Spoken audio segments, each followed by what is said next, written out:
მოგესალმებით. როგორც იცით, სინდისის პატიმრების ოჯახის წევრები უკვე არაერთი თვე არის ვითხოვთ პირდაპირ ეთერს, ლაივ ეთერს საზოგადოებრივ მაუწყებელზე. ეს არის ჩვენი ლეგიტიმური უფლება, იმიტომ რომ საზოგადოებრივი მაუწყებელი, როგორც იცით, ფინანსდება ბიუჯეტიდან. იქიდან გამომდინარე, რომ ჩვენი ეგრეთ წოდებული ხელისუფლება ამბობს, რომ ყველაფერი არის გამჭვირვალე ამ ქვეყანაში. თუ არის გამჭვირვალე, ჩვენც გვინდა, რომ ჩვენი სიმართლე მივიტანოთ საზოგადოებამდე და ვითხოვთ პირდაპირ ეთერს. აგრეთვე ძალიან მნიშვნელოვანი არის, რომ გავამახვილოთ ყურადღება იმ ფაქტთან დაკავშირებით, რომ სასამართლო პროცესები არის მიმდინარეობს ძალიან კომიკური და რაღაც დადგმული სპექტაკლის ვითარებაში.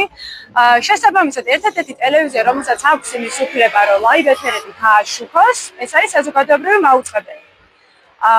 ერთ-ერთი მოთხოვნა ჩვენი, როგორც წინა კვირას ჩვენ შევიტანეთ განცხადება საზოგადოებრივ მაუწყებელში, რომ მოგვეცეს იმის საშუალება, რომ ქონდეს პირდაპირ ეთერი და აგრეთვე შევიტანეთ განცხადებასთან დაკავშირებით, რომ გაშუქდეს ლაივ ეთერში სასამართლო პროცესები. ერთ კვირაზე მეტია უკვე გასული და არავითარი პასუხი ჩვენ მათგან არ მიგვიღია.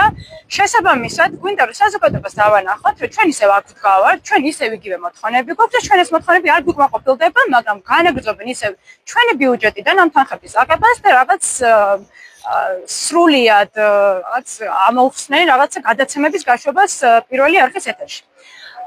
ერთად ავდგეთ ახლა, ჩავატაროთ პატარა ექსპერიმენტი, მეგობრებო, დაურეკავ ახლა მე პროდიუსერს, ერთ-ერთ პროდიუსერს და ვნახოთ, გვიპასუხებენ თუ არა საზოგადოება ჩეკრებილა და თუ არაფერი აქვს დასამალი, აგერ ვართ და ვეცადოთ ერთად, რომ ვცადოთ შესვლა პირდაპირ ეთერში. ქალბატონ ნინოთ არ გამოდის ვურეკავ ახლა მე. ვნახოთ თუ გვიპასუხებს.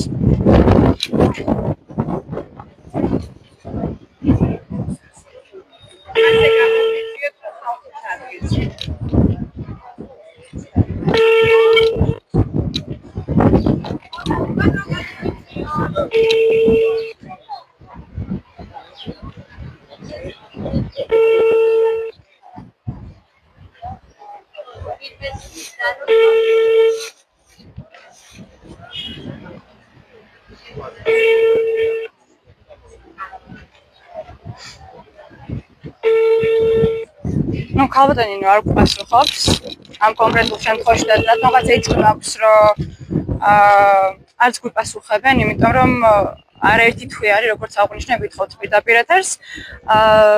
საზოგადოებას მინდა მოუწოდო, რომ გამოფხიზლდით, მეგობრებო, აქ მარტო ჩვენი სიმართლის ასაცავად არ ვდგავართ, თქვენთვისაც ვდგავართ აქ და თქვენი მომავლისთვისაც ვდგავართ აქ და ერთადაც, როდესაც მოინდომებთ თქვენც, რომ თქვენი სიმართლე გაუზიაროთ საზოგადოებას, ძალიან მარტივად დაგაიგნორებენ და შემდგომში შეიძლება ჩვენ უკვე აღარ ვიყოთ, იმიტომ რომ ჩვენც აღმოჩნდეთ 4 კედელს შორის.